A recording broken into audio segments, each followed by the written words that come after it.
Je veux que chacun comprenne ce que j'ai voulu faire. Estorquer de l'argent à une vieille dame, 2 ans et demi d'enquête, 4 perquisitions, 22 heures d'interrogatoire, 3 juges. L'affaire Karachi, 10 ans d'enquête. Suspecté d'être complice de la mort de nos compatriotes. Jean-François Copé, je sais que beaucoup de gens lui ont tapé dessus. Big Malion, mouillé dans l'affaire Bettencourt. À nous deux, nous pesons 50% du PIB, de la richesse de la zone euro. Et elle crée parfois des endettements à 74 millions d'euros. Aussi. C'est parfaitement normal. Eh bien, 74 millions d'euros, vous estimez-vous que c'est normal? Non. Est-ce que vous pensez que d'autres affaires vont apparaître dans les prochains mois?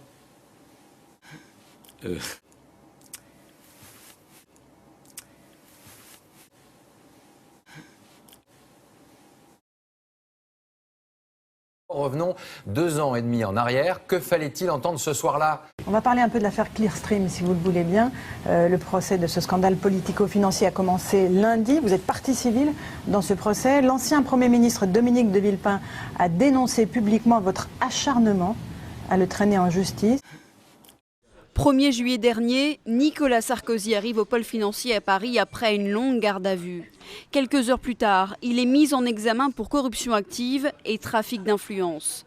L'affaire en question, celle des écoutes téléphoniques, est embarrassante. Nicolas Sarkozy est soupçonné avec son avocat d'avoir tenté d'obtenir des informations confidentielles via un haut magistrat de la Cour de cassation. L'ancien chef de l'État riposte immédiatement. À 2 heures du matin cette nuit, 14 heures d'interrogatoire par les policiers.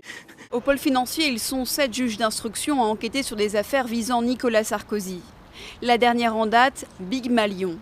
Cette société d'événementiel fondée par des proches de Jean-François Copé est soupçonnée d'avoir tenu une double facturation à la demande de l'UMP.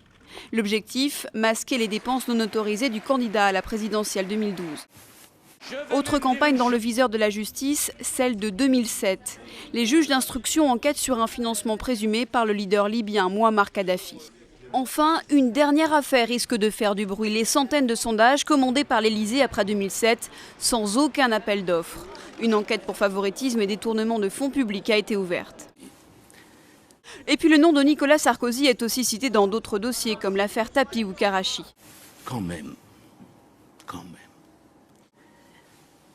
Mais si vous me posez une question par rapport à ce que j'ai fait moi-même, trépaner les gens, même si j'assume toutes les responsabilités, personne n'a jamais lobotomisé mon cerveau.